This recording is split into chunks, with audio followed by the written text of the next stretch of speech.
Hello, fellow AFL enjoyers. We're back after opening round. Yeah, let's do this, lads. After an amazing round zero, very eventful 2 games. Yeah, no. What a success. We should just have 2 games every week. No, it's true, man. The season will one season will last like 3 years. I think the AFL, they're giving their fans a bit too much credit. They think that we have lives on weekends.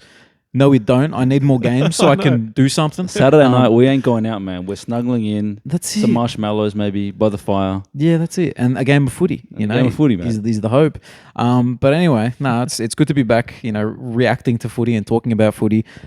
Georgie, the footy tips, mate. You've organised a little cheeky league for us. We're in a footy tipping competition, so come and join it and watch how bad I am at actual tipping. I got 0 tips this week, so if you join late, we'll be equal points. So me too, actually. Yeah. So I think a lot of people in the same boat. It's actually, if you miss the round 0 tipping, it's not a big deal because only 2 games. We'll put the league code in the description and join us. I think there's already about 80 of us in the competition, so feel free to join in and celebrate. And I think the top 3 winners get an AFL Enjoyers t-shirt. So that is if you're subscribed to the channel, because I think a few people have just randomly hit join on the league, which is we appreciate anyway. But for subscribers, top 3 gets a t-shirt. Shout out to you guys. All the best for the comp, and all the best. Yeah. Opening round has has come in. Dino, I know you have a few words to say about it. Yeah, no, there's a few things. So my new thing this year is I'm off the umpires actually for now. Last year and the year before, like my whole thing was the umpires. I don't think they were that bad, these 2 games, by the way. Yeah, and maybe it's that. Maybe there was nothing that caught my eye. There was only 2 games, but I've sort of decided it's just too exhausting complaining about them every week. Maybe if it affects North, I'll get extra revved up. But just generally, if I'm watching a game, I'll just laugh at it. I've moved on, matured. But what I haven't matured on now, my new hate, is the AFL just not listening to their fans, who are the ones funding their whole thing anyway. Let's be real, right? So firstly, we know there was only 2 games this week. We know, unfortunately, a few were cancelled. But regardless, nobody wanted opening round. And that's the most blatant thing I can say is last year, none of us here, no one at home, no one listening said, oh, that was good, give it back to us. Today, the Giants game, not a full crowd. So clearly, like putting all the attention, all the spotlight on that game did not work. Yeah. And the Victoria, I know everyone always says, oh, it might as well be the VFL. The reality is most teams are in Victoria. And there's some great fans all around the country, but we know that this is the heart of football here in Melbourne, here in Victoria. And you just strip away. I don't understand the motive when you are competing with the NRL, supposedly capitalising on them being in Vegas. What about all the fans sitting here in Melbourne? We would all have gone out to the footy. You would have gone to the Carlton game. We would have gone to the North game. There'd be thousands of people buying food, paying for tickets. And we just got nothing. Yeah. Saturday, no games. Yeah. Just I don't understand it, and it's just annoying. It kills the momentum of the off season. Nobody feels like the footy started this week. It felt to me like I just watched one more round of preseason. That's right. Look, the fans that you're probably going to get from rugby games, it's going to be minuscule, because I feel like you're either rugby, like completely, or you're footy, right? That's the case a lot of the time. Like for people who actually rock up to the games, So like, how much are they really getting as compared to the usual? That's what I'm saying, man. Yeah, like the usual games. I don't know. Compared to, like, I'm curious to see what the average, like how much they bump up the average, the Sydney and the GWS crowds, for example, over a regular game. It must have been somewhat successful from the AFL's point of view. Otherwise, why would they bother again? It has to be financially beneficial for them. But I'm convinced it wouldn't be by much. And they're just making the call on a margin, which, in the sales word probably is a pretty popular thing to do. You're looking at the margins and stealing a few percent. For what, though? You know what I mean? That's exactly. my big complaint there is just like, come on. I know everyone's complaining about it. You're probably listening like, all right, we get it. But I don't know. For me, I'm watching Friday night. Great game. Saturday, like what the hell? Bored. No games. Yeah. Making us socialise. Like, we were all happy to just sit around and watch some footy or go to the footy. Well, when it's the first official round, that's what you expect to do. Look at the teams, see who's performed, who the breakout plays. It's exciting, right? Yeah. You come in, just 2 teams have played, or 2 games have played. It's ridiculous. Yeah. And obviously 2 games were played because, there was the natural disaster up, the northern states. But like, prayers out to them. Hopefully everyone's all right. But it's just, you're asking for trouble. You're only booking 4 games. It's not going to be great. But just no sport in the world does it. You know what I mean? No, you're right. You're right. The NBA, they'll have games staggered, so fair enough. Not everyone's playing on that first day. Different system. Different system. Yeah. They play all throughout the week.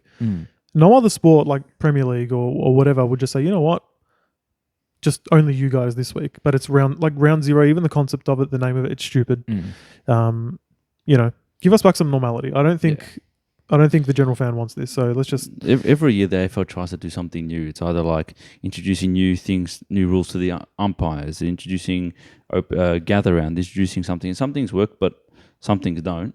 But I just don't think that they really take on the feedback. No. And you will be able to know whether they take on some feedback if they change the scoreboard. No, they're not going to do that. No. Because everyone has taken the piss out of the new scoreboard that's come on in these two games.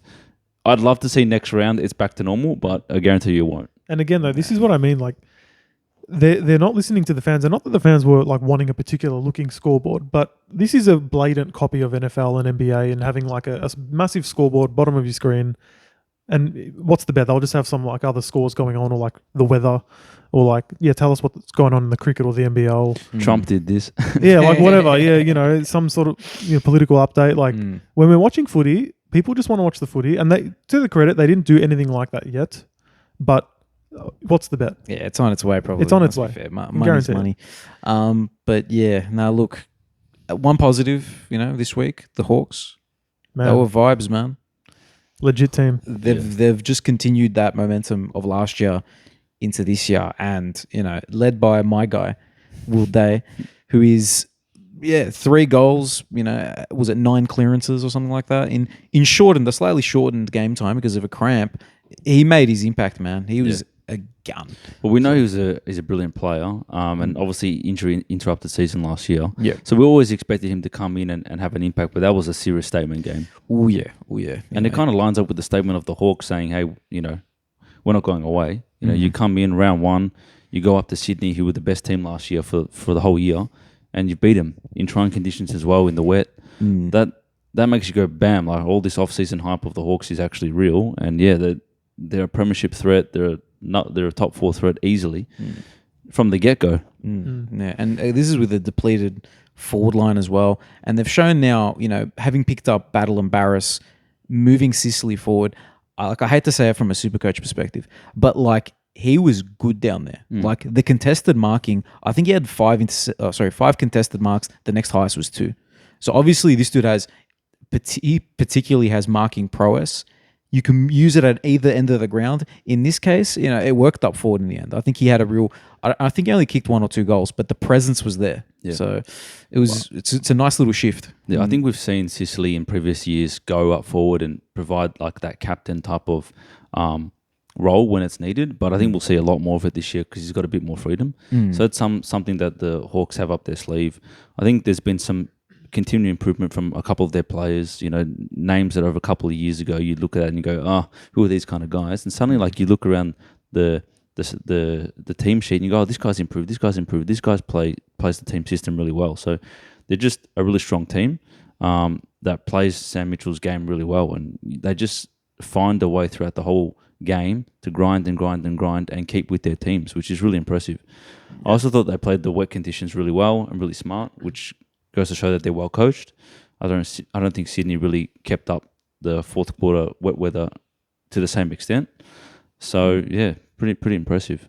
Well, the Swans didn't have enough firepower in the end, and I know they're tall forwards. We sort of flagged it last year. Like, I don't know, do we really believe in Amadi, McDonald? McDonald wasn't in, of course. They had McCartan up forward. Yeah, that was interesting. For me, it just screams like structurally they need some tools there, but do they really think that's going to lead them to where they want to be and redeem themselves from last year? Yeah. Probably not. Yeah. Look, I thought McCartan was all right effort-wise. I think he had the most sprints in the game. Structurally, he was good, yeah. But I'm just thinking, that game was there to be won if someone just stood up, maybe took a few important marks, kicked a few goals. Yep. They didn't quite have it.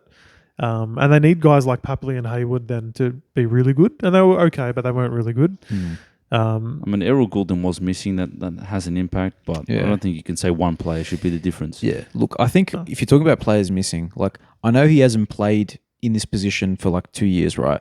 But I think Callum Mills is going to be needed big time in that team because, I'm looking at the clearance numbers right now, 47 to Hawthorn to 33. That's a big discrepancy, right? Yeah. And you would think the class of Grundy, Warner, Heaney, and who else would run in there? Rowbottom, right? Those type of guys. You would think that'd be enough to at least match it with the Hawks.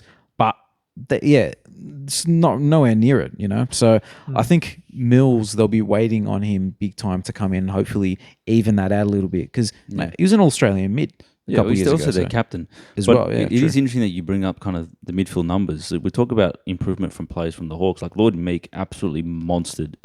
And Grundy's meant to be like a high-profile ruckman. He's not the same anymore. Yeah. He got annihilated.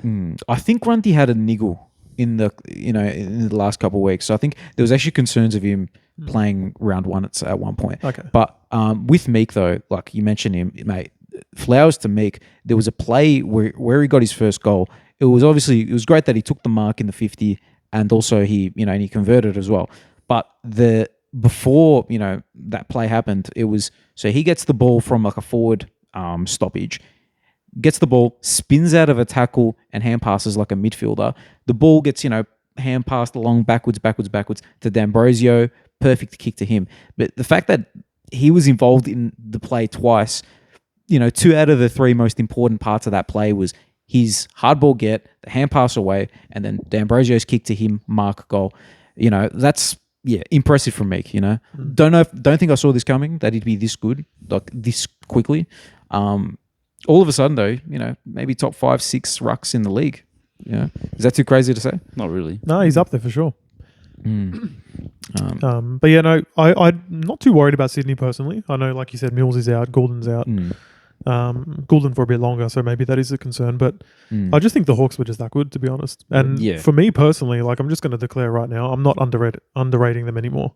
I know last year that was the whole thing. Like, when are we actually believing in them? When are we believing? And at various stages, we all kind of did, but we still weren't quite fully 100% all in on them. Yeah. I think now for me, this just tells me, okay, that wasn't a fluke. They've had a whole offseason. They've come back. They look exactly the same. Yeah. So I'm ready to just tip them as if they're a top 4 team every week now, to be honest. Just I was trying to point out that I was the only one who tipped them out of all us. Well, that's the thing. I thought... look, it did happen like 20 minutes before the game. I looked, because I'm looking at the tipping app and it's like 24% have tipped Hawks. And I'm like, why?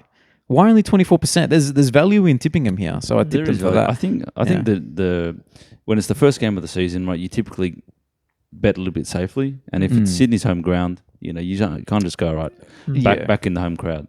So that's kind of the mentality, but that also goes to show how good of the win from the Hawks it is, right? When they're winning their first game away, you don't pencil those as wins.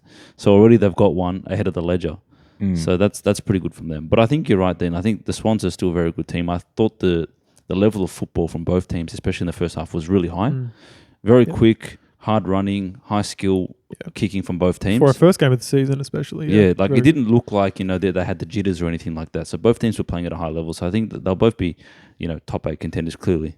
So I'm just looking at like some of the high kick numbers for the Hawks. Carl Amon, 21 kicks. Will Day, 17 kicks, which is impressive from an inside mid. 16 from D'Ambrosio, 15 from Sicily. Scrimshaw, 12, your boy. That's a lot of good players getting high amounts, and they can all kick. That's what I'm trying to get at. All these dudes who are getting the high kick numbers are good kicks. Borderline elite kicks. Yeah. It's going to be very damaging throughout the season. So, Did you see Carl Amon's goal? Carl Amon's goal. That was the one. Oh, that was the chain. I can picture it. Yeah, that was a little bit of a special. spin. Yeah. That was a special goal, man. That'll be goal of the round. Well, it's easy when it's only 2 games. Yeah, true. He gets the car this week. Or what is it? What is goal of the week? What does that get? I don't know. The car. A shout out. Surely not shout out. Hey, yeah, well done, Carl. That's mark of the year, isn't it? Yeah. No, you're right. I don't know. Goal of the round might Weekly not be car. Why not? Yeah, maybe $1,000 or something. I don't know. Not that $1,000 means much to these boys, but yeah, nah. Next game, I reckon. Yeah, no, we'll go into the next one, and this one, wasn't the only natural disaster. The cyclone this week, the orange tsunami. So sorry for that one, boys. That was a bit dad joke. Not gonna lie, but the tsunami was doing its thing, man. They did their thing. Well, the Hawks were a hyped team in the preseason. They come out and delivered. I felt like GWS was very hyped as well, but their 2 preseason games were kind of lackluster.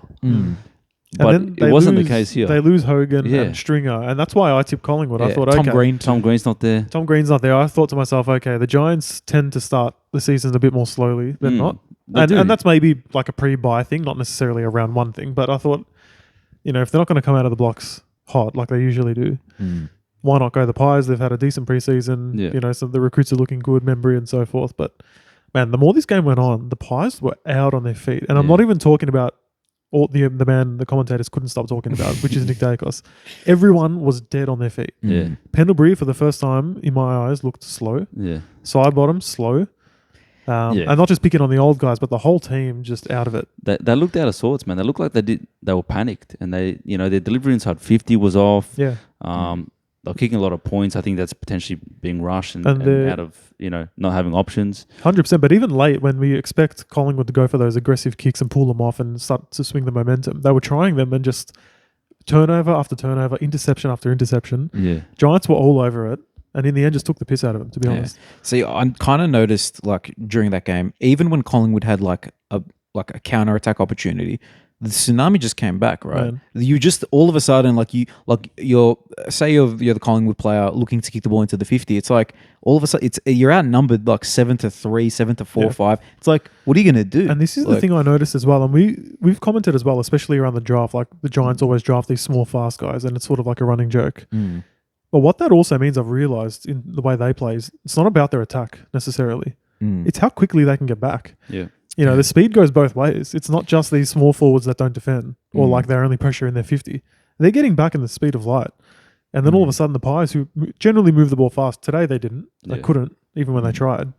But you just present and you look up and zonally, everything's just blocked off, which is... Well, look, in a 50-point loss, you don't expect the team who'd lost to win the inside 50s.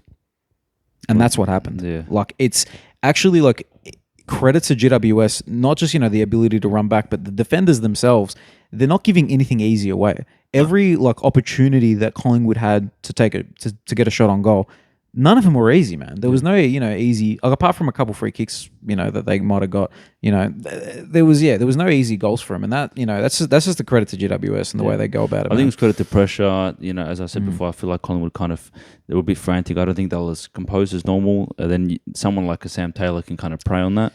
Mate, that might have been the best game of his career, just about. He's had a lot of great games, but that was, nice and early. Here I am, I am the guy. Thoughts on the landscape of fullbacks?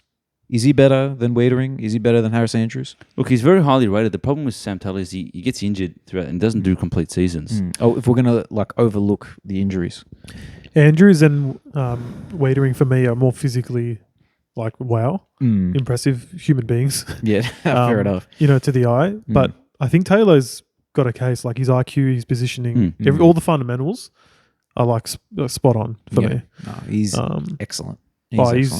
They're all in the same category in my eyes. Yeah, 100%. Is there any other guys that I'm missing?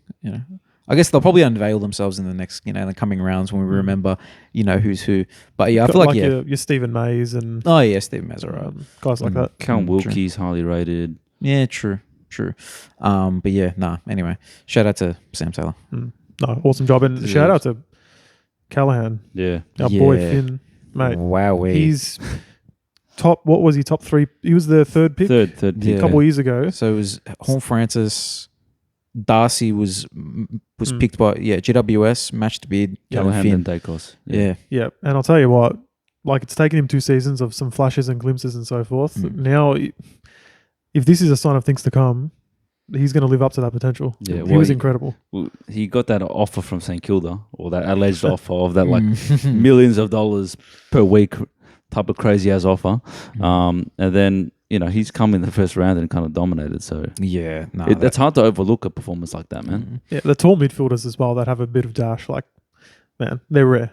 Yeah, I feel like it's kind of like Bont, but he's not as physical and combative as Bont is, because Bont has that, he'll almost top the team in tackles, whereas I don't know if Callahan has that just yet, but he's got the burst and he's got the evasiveness.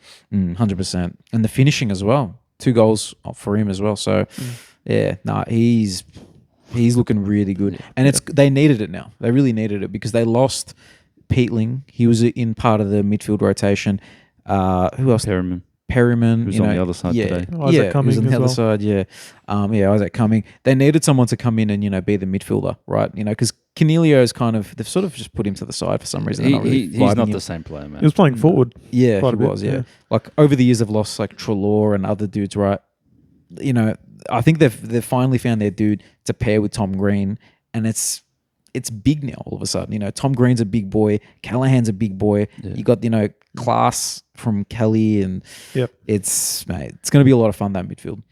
That's the exciting thing about round one is players that have built a big preseason come out and kind of dominate, and you're like, oh, look at this player. Yeah, there is. So, I mean, it's not like Callahan's a surprise. As you said, he's a third pick in the draft, but he's kind of announced himself, and that was such a dominant display that you kind of can't look away. So interesting to see what he does this year. And it's not too different to LDU for North. Like when he was drafted high up, he didn't quite burst onto the scene, had a few injuries. 100%, yeah. And it took him a few years, and then you look at it like, man, this guy's the star of the competition. So could be something similar to that. Yeah, no, 100%. And another guy deserves some flowers. And tell me what he needs to do to become All-Australian this year. But Brent Daniels. I was just going to mention him, man. Yeah. That guy, he might be one of the most underrated players in the comp, man. He's very, very good. I felt like he was playing a lot higher up in the ground. I'm not sure if his heat map kind of showed that. Yeah, there you go. It's a little bit wingish, a little bit of wing, running around everywhere, really. So I like him in that role because he's a smart player. He's got good skills, and he's obviously very quick. And I saw you could see kind of that half forward role. He leads up, he gets the ball inside 50.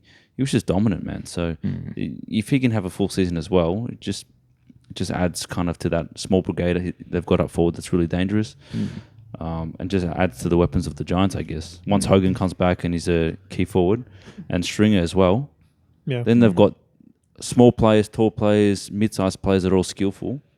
There you go. You can see the blueprint, because even though he didn't really finish the job today, but even a Max Gruzevski up forward, he was good. Yeah, he didn't, like, there was some times where he could have marked it and sort of slipped out of his hands or something like that. But if that's Jake Stringer or that's Hogan, we know what Hogan can do. We know what Stringer can do. You're thinking, geez, like there's just guys that can punish you no matter where you look. Yeah, bad. So I think for all the people that were like doubting why a lot of people were predicting Giants to win the flag or top four, sort of got shown why today, if you weren't a believer. Yeah, 100%. I mean, like I think you mentioned Josh Kelly in the midfield as well, like a sneaky 36 possessions. He's in form. Lockie Ash got a lot of the ball. Whitfield always gets the ball. So, we're talking about the forward line, we're talking about the midfield, we're talking about the back. Well, that's everything. Yeah. Unfortunately, they lost Kieran Briggs to a friendly fire. So do they have, is that a potential weakness if he's out for a little while? I'm not sure. If it's just concussion, maybe it's 1 week. Look, it looked like they did his neck. So hopefully it's not hopefully it's just concussion and that's it. But if it's neck, it could be a lengthy. I don't think they've got an obvious backup, put it that way. Because Keith was playing ruck and got pants by Cameron. But then that's also like when Collingwood has such a ruck advantage and still kind of, it's not the be all and end all. Yeah. Some great teams have had not the best ruckman week in, week out. So if your on-ball brigade's doing the business anyways, it doesn't matter. It's cool. I feel like we've had all that talk and we've hardly mentioned Nick Dacos. We're the opposite to the commentary teams. Maybe deliberately, to be fair. Maybe. Look, did you guys know that he cramped up? Yeah, No way. no, that's crazy. I didn't Why know was he this. still out there though? That's probably the talking point. Is like, really, I know that players can cramp, but when you're cramping in the third quarter and then 3/4 time happens and then fourth quarter you still can't walk, it's probably game over for you. Oh yeah, 100%. Hmm. Come on now. So what? It cramped up. Or just a tough game. Bedford was giving him a hard time. Well, he he salt did- in his diet. I think he did have that plantar fasciitis, the foot issue. He did too. So it wasn't interrupted preseason. Maybe interrupted. Look, even Whitfield was cramping and he can run all day. So I don't know, Yeah, maybe true. the conditions or just, it was a high intensity game, to be fair. Yeah, and it looked hot. Yeah. Yeah. It was a high intensity game. I'll give him that, but I think he was managing the tag all right though for the first half. he I looked felt like. decent. Yeah. Look, he was okay. To be honest, I was looking because obviously I'm looking at Supercoach scores and seeing how, should we be picking Dacos or not? It got to the point midway through the third, and I'm just like, wait a second. Like the third quarter, he hardly touched it. Yeah. Like he got to the point I'm like, he's barely getting it. So I think Bedford, I think he does that role very well. Just always being there. He didn't really Dacos didn't have those moments where he was bursting away as much as he should have. Even though he got a solid amount of the ball and he uses it decently whenever he gets it, whether it's by foot or by hand. But he didn't have the opportunity to be really properly damaging. And I think that's the bodywork of Bedford, at the stoppages. So Yeah. Well, also Dacos, as you said, had a quieter third quarter, but that's also when the Giants really started to break away as well. Yeah, true. So true. he had a quieter quarter, but I think a lot of the Collingwood midfield brigade had a quieter half. Yeah. I got to say, I did like his brother at halfback, though. I think him and Houston is going to be a very potent halfback duo there. That's going to be, the kicking skills is going to be really good. But I don't know. There's a bit of like we were talking about earlier, lack of pace, athleticism. Ed Allen brought a bit of athleticism. Yeah. I thought he was Good impressive. he was good in the first half. Yeah, he was good in bursts, but I'm a little bit concerned with Collingwood. I'm sure they'll find their way, man. It wasn't the best first game showing, but they could come out next week and just beat the Collingwood we know and be like, it's all back to normal. So true. Well, look, I was saying earlier they won the inside 50s. Yeah. So obviously it's maybe it's just GWS getting that game plan right and just being the better defensive team and just knowing how to deal with Collingwood's possible dominance in the midfield. Which I think in this case the dominance in the midfield was probably just due to not having a ruckman. It could be for GWS. So yeah, I don't know, but no, look, strong starts for Hawks and GWS. Do you guys want to do? We can either move on to tips, or do you want to do the predictions for? We'll do Brownlow, Coleman. Yeah, we can do some of that. I forgot to write them down because we were gonna. we said that we were gonna do it, so I'm gonna have to go off the top of the dome. Well, I haven't even prepared, so let's just do it. Yeah, man. All right, we'll start with Brownlow. Yep. All right, for Brownlow, I've got to my smoke. Do you want to do one smoky and then one actual prediction? It's interesting though because, Butters. They're There's out. a couple out. Errol's gone. Really? Errol's out. Yeah. Who else? Tom Green's just a slow start to the season. Yeah. Walsh has had interrupted preseason. Who else? Treloar gets a lot of votes. He's not out there. A lot of midfield injuries. Sam Flanders, not that he got a lot of votes. Like how many high profile midfielders are actually injured this season? Yeah, true. Well, look, it makes me think. Look, if Dacos's cramps are just cramps, I'm gonna stick with him. But if he's injured, right? Isaac Rankin, I think he's going to poll huge this year. I think he's going to be their highest, or based in the preseason, he was their highest CBA guy, and he's a damaging player and he's a flashy player. He's hard not to notice, If he's in the midfield getting 25 plus disposals and then 2-3 goals, and then Adelaide win, that's probably the biggest part. If they get the win as well, you're giving him 2 or 3 votes. Yeah. So I'm going to go with Isaac Rankin, which is a little bit of a off. I like it. Yeah, off-center pick, but yeah. Yeah, I like that. I mean, my clear choice is Dacos. I mean, I even looked at Sportsbet today and they were $4.50 for Dacos and then like $10 something for Cripps. Oh, wow. Usually it's like $4.50, $6.50, $7.50. Like there's a couple of candidates, but because of these injuries, Dacos is the clear winner. And, he could have already had 2 Brownlows already, this guy. So he's probably due for it. I wouldn't be worried about the cramping. I think Dacos is, almost easily going to win the Brownlow this year. But if I had to give a bit more of a fun pick, maybe Chad Warner, powerful player, polls votes, he's in his kind of contract year. He had a great start. He had a great game. He's running out of the packs was electric. He's powerful. He kicks goals. He's got X factor. So I think he's the type of player that could win a Brownlow as well. Yeah, Isaac ranking $51 for the Brownlow. What's Chad Warner? Chad Warner, where is he? He's got to be there surely. $21. Yeah. 21. Petrarca 18. That's crazy. Petrarca and Oliver always take votes from each other. That's the problem. Yeah. And Chad will have that issue with Heaney and Goulden as well. True. Sarong 12. So Sarong's third. I was just going to say, that's my guy, Sarong, this year. Yeah. Nice. Dacos, given how well he polled last year, if he's fit, it's hard to not see him getting the votes again. But my smoky would be Sarong. Maybe Lockie Neal, following in his footsteps. Nice. All right, player. so Coleman medal. Ooh.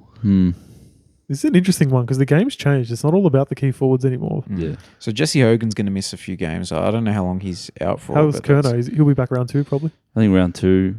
I'd like to actually see someone different come in and dominate. I think Larky can win it. I'm not just saying that as a North fan. Yeah. I think if North's a better team, he's proven he can. All Australian forward, kicked enough goals to even get that consideration in a bad North team. So if we're a better team, I figure he can kick that many goals again. He's 65 odd, and then get in there. Why not? Yeah, I actually like Harry Mackay. I think he's going to play deeper, and I think Kerno might come up the ground a bit. He looks really good, and I think he's worked clearly on his goal kicking over the last year or so. So I think if he plays close to goal and Carlton gives a lot of supply, he's someone that will kick a lot of goals this year. Just trying to think of some other forwards. I've got one. What about the West Coast boys?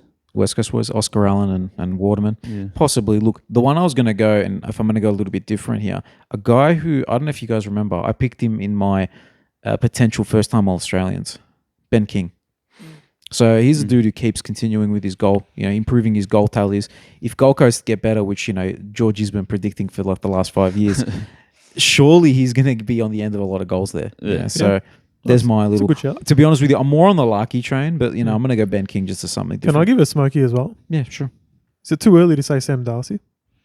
Ooh. It'd be fun. No Jamara, Yeah, true. They're going to be going for him pretty much at all times. Like, and he's come Yeah. on quicker. Like for a ruck forward, mm. size person, he's come on and established himself much quicker than he should. Yeah, no, true. So why not do that quicker than we probably think? Yeah, it's funny because I feel like the only player who has the length to stop him, right? Andrews is close and Wiedering are close, but the only guy with proper length as a defender is Lob, and he plays with him. So it's like, What about Mac so Andrew? Mac Andrew could take him. Yeah, true. He's long, but I feel like Darcy's stronger than him. Yeah, maybe. Mac Andrews is a little bit like a ballerina out there. You know what I mean? He's a bit, He's got long arms. So. Yeah, he does. He does. Yeah. I think Jeremy Cameron could probably win it as well. He's always up there. Yeah, true. He had some comment today saying that he's 31 or something, but he feels like he's 26 or something. Yeah. Is that your pick? Yeah. But he realizes the season hasn't started yet. Right? Let's talk at the buys. Yeah, that's true. Yeah. It's really up for grabs this year, I think. Yeah. Yeah. No. So who's your pick in the end, mate? My pick. You said is- Mackay. You said Yeah, I think earlier. Mackay. Yeah, I think you got Mackay earlier. Nice. All good. I'm trying to think. Other awards. Rising Star. Ooh. Jagger Smith still applicable? I want to say Finn O'Sullivan. Hmm. I think Levi will make a very strong case though. Levi Ashcroft. Yeah. No, fair enough. Look, I'm going to go Finn O'Sullivan because I think if he has the opportunity, it all depends on his halfback minutes. If he plays a lot of halfback and he's using it well and he's intercepting and, he's damaging going forward, which I think he would be, I think, the numbers will back him in there. So I'm going to go with Finn O'Sullivan. Yeah, look, I don't know the draft as well as you guys, so I'm not. I think typically, these high-rated midfielders that come in and play straight away are the obvious ones. So I'll go Ashcroft as well. Yeah. Nice. I'm trying to think, what other awards we got to talk about? Is that kind of... Who wins the flag? Do we do that? Yeah, premiers. Ooh. Oh, no, I guess now we've got a little spoiler, from Hawks and GWS there. I might go GWS, man, after watching that. And then Norm Smith on the day. We'll go Brent Daniels, something different. Nice. We'll go Brent Daniels. He's going to manage to get 3 or 4 goals and he's going to win the Norm. I like it. Do I go full Carlton Nuffy? Yes, 100% you do, bro. Carlton won't win the flag, but I'm just going to pick him, man, anyway. Carlton wins the flag. Cripps, Norm Smith, greatest Carlton player ever. Just dive in, man. Who do I think will win the flag? I think, the Giants did impress me. Hawks, man, I just say I wouldn't write them off. I'm just going to go the Hawks, man. Why not? Fair. They're in every game. Ever since round 6 last year, they've been in every game. Bar, I think, 1 in Geelong. They got pants by Geelong in Geelong. Yeah. Every other game since round 6 last year, they've been in it or won it. It was that Port game. Remember that Port game where they somehow lost? Yeah. Since then. But even that, they were in it. Yeah, exactly. You know right. what I mean? Like, they've either been in it or they've won it. Other than that one Geelong game. So, why not, man? I'm not down. I just said before, I'm not downing them anymore. Let's just go the Hawks. There Stuff we it. go. There we go. If North's not in there. And the Norm? If North. What do you mean if North? And the Norm? Who's getting it, The man? normie for the Hawks. Ooh. I mean, it'd have to be a Will Day, Nah, surely. What about the Wizard, mate? He could take over the G. Ooh. Imagine the Wizard. Yeah, do a little Kyle Lohman impersonation, kick a bag in the final. Yeah. You Dare I say Jack Ginnivan? Ooh, they'd make Collingwood supporters go crazy, and That'd be nuts. and Dan McStay crazy. But anyway, I digress. Yeah, should we talk about tips, lads? Some tips, man. Yeah, Of that's it. the real first round. Yeah, the real first round. Say, look, are you guys going to stick with what we say here for your tips? I was and your just going to actual say, I'm locking AFL it in tipping? live, yes. You're locking in. All right, we're Yeah, going to stuff do it. all of that. I'm locking him in. because I'm going to change my mind type guy. The only problem is I do tip after I get the teams, because if you're tipping Carlton but Cripps is injured, Chera's injured, Walter's injured, it's going to change your tip. It's All too right. early in the season for me to have any bias on that, to be honest. Fair All enough. right, fair enough. All right, look, we'll start off Richmond, Carlton. Carlton, man. Yeah, If they Carlton. don't win that, it'll be the biggest upset ever, man. What's the margin, though? I think it'll be 40 to 50 points. I think round one, it's hard to really. Well, actually, they just won by 50 points. I'm going like 65, bro. I was I'll going to be say modest. I had 71 typed in. There we go. There we go. Pretty close. Yeah. There's a potential to lose a lot of your tipping margin on this game, isn't there? That's what it's all about. Everyone's Yeah. going Carlton, so you got to get the margin right. 100%. So Hawks versus Essendon, another easy tip, really. Yeah. Hawthorn at the G. Although the Bombers do give the Hawks a little bit of a game every time. They do. I'll just say that, but I'll still go the Hawks. That's way too much credit for the Essendon there. Dino. I'm not liking. I said they give them a little bit of a game sometimes. No, I'm not liking this positive. To the Bombers fans out there that I tend to show hate to, let the record show. I was trying to give you just an ounce of credit there, and Matt to stop me. You just fair enough. Shout outs with me. We'll see what Essendon comes up with. I'll be very interested to see what they do. Fair enough. See, this game is an interesting one. So it's Geelong versus the Dockers at Geelong. For me, it's hard to go against Geelong, so I'm going to tip them. But the Dockers, mate, they're a good team this year. This is so 13% Dockers according to the AFL tipping app. It's value. I'm gonna go for the value tip there. I'm gonna go Freo in Geelong. Okay. Early upset. Geelong wasn't that great there last year. Oh, fair enough. They Fell off weren't the great field. last year, no. Yeah. I'm going to go Geelong, man. There you go. Deciding tip. I read them. There we go. Interesting one. Sydney versus Brizzy over at the SCG. 0-2 Sydney? Yeah, I'm going Brizzy. 0-2 Sydney, man. Reigning Prems. Yeah, no, fair enough. Yeah, I'm happy to back you guys in on that one. Yeah, I'll go with you on that. Bulldogs versus North. I think, mate, $3.22 for North, man. I think that's disrespectful, bro. He sees me laughing. honestly, that's disrespectful, man. Look. All the injuries for the Dogs, and we can't get any love at all. I'm going North, man. I don't care. I'm making the case for North here because George is just ready to say Dogs and just move us on. I'm making the case. I said this a few weeks ago. We played the Dogs twice last year. Everyone remembers the second last round of the year. I remember. I was there. I did have PTSD and forget certain facts about the game. Yeah, that Darcy kicked 5 I goals. forgot the Darcy 5. then- He kicked like 7, bro. Yeah, what did he? Or was it 7? And then he won me the draft Against anyway. against you. Then anyway, sorry. I shouldn't be like I sort of took advantage of North's downfall there and picked Darcy. You did. But you anyway, dog. Anyway. yeah, that was bad. So I was there, I remember, right? But we also played them about a month earlier and we only lost by 18 points. Competitive game, right? So I'm choosing to ignore the end of season, we've given up on the season flogging, Yeah, they were and I'll already focus booking on the their other tickets one. to Yeah. Bali. Like, right? And North, if you remember, when we played the Dogs and lost by 18 points, that was in that little run where everyone's like, actually, North's giving teams games now. Like we almost beat the Pies, we almost beat the Demons, and then we almost beat the Dogs.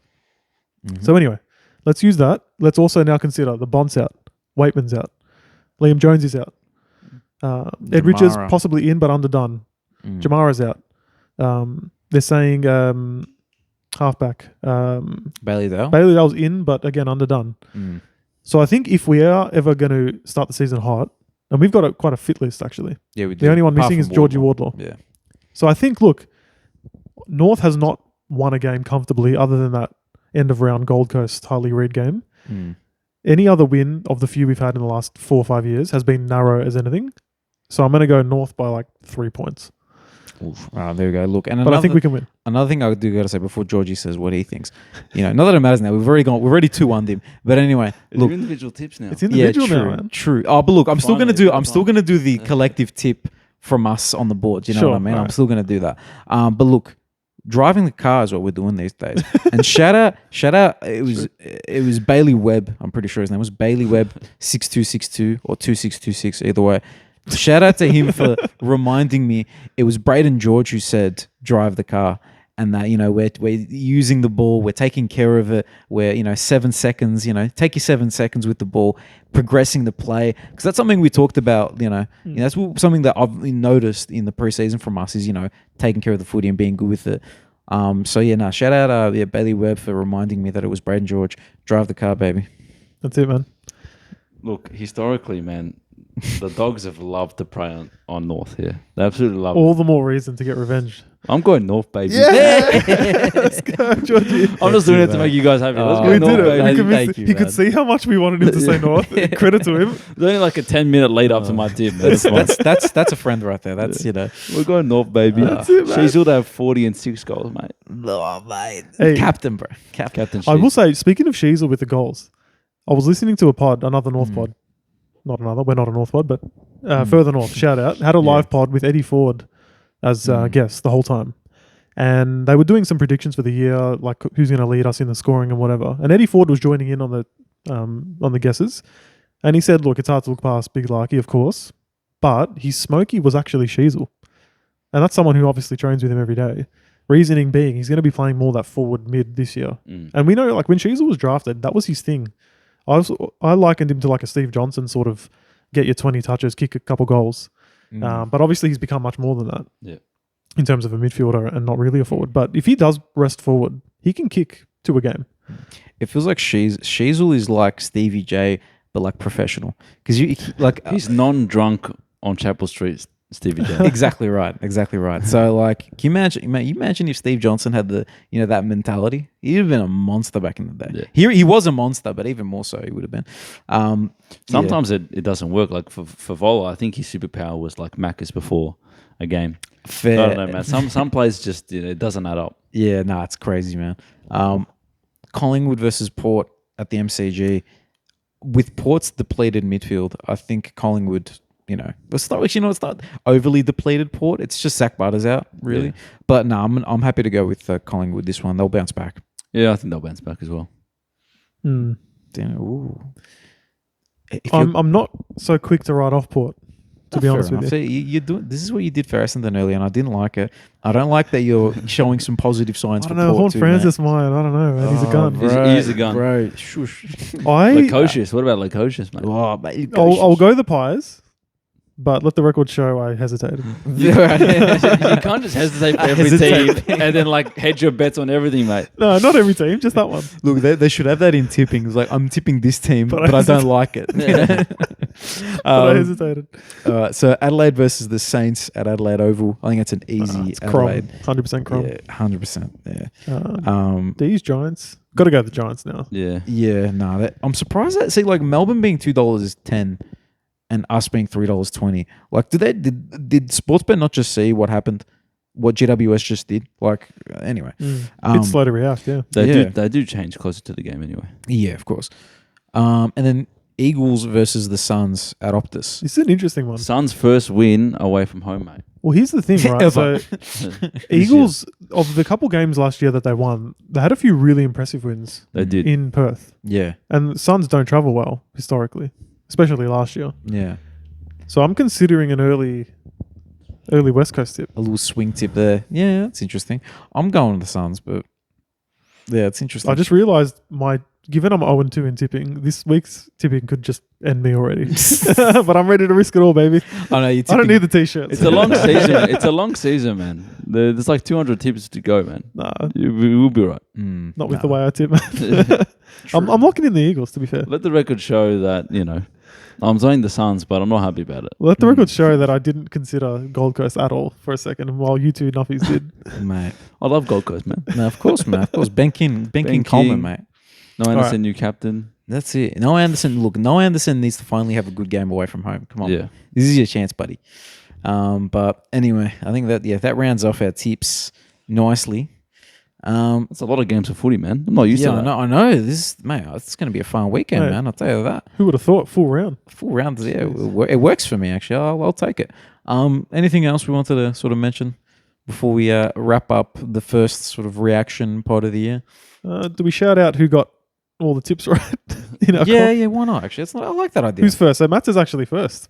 Look, I think the whole comp. Nah, look, they mustn't have moved the positioning because I only got one tip, but I did get close on the margin. Oh, so only two tips. Yeah, so I'd gone Hawks by 21, and then there was the I'll behind in the last second. I'll read out who got both tips right. So we got the Armadale Demons. We've got who's that? Trek 96. Who are the? Just give me names, man. I'm just reading the team name, man. Who cares? Okay. Then we've got. Oh, this is a hard one to read. NAFC and GS Forever. Okay. GS We've got Forever. Delusionaire. We've got Big Crawf. Big Crawf. Shane Crawford's in the building. We've got Prime Train. Brian, right? Bro, you got the You're struggling, mate. Some people got numbers in their names, bro. Fair enough. No, they're making Prime Training. Let's go for that. Yeah. We've got Naomi Sliwa. We've got G. Coolin. Cool name. Gee, cool. We've got the Hound Hunter. We've got Joseph Jets. Love it, Joseph. And we've got... That's it. That's it. Yeah, look, hopefully, like next week, there'll be less people doing the full tips, you know, because there's going to be 9 games, so that won't be as a tougher listen. Especially with Dino. Dino, you're doing the reading every week. You're doing you're doing the names every Wait, week. you know what? Everyone Did change you it. say If you've got- Shrek 96 or Trek, mate? It's Trek. I said Trek. Oh, I thought you It's just No, I heard Shrek, bro. Yeah. I heard Did I? Shrek. No way. Sean Darcy's team. No, look, everyone with numbers in your names, go ahead and change it to something I can read. Thanks. All right. Yeah, no, 100%. But anyway, thank you guys for listening. We'll be back. Actually, there'll be a video. This will be Monday posted. There'll be Supercoach videos. Dino might do a team reveal as well. You know, it's been usually me doing the Supercoach vids, but I know Dino might have a little something to say Dino's about cooking. He's cooking with Finn Callahan. Who else? I had Yeah. it before today. that. That's a lie. That's a bro. lie. That's cap. We're not having that, mate. But anyway, thank you guys. Subscribe as well. We're Yes. nearly at 460, 500, The road to 460 begins. 1,000, Road to 460, baby. 10,000, 100,000. One day. You know, thanks for listening, and see you guys on the next one. Bye bye. See you later.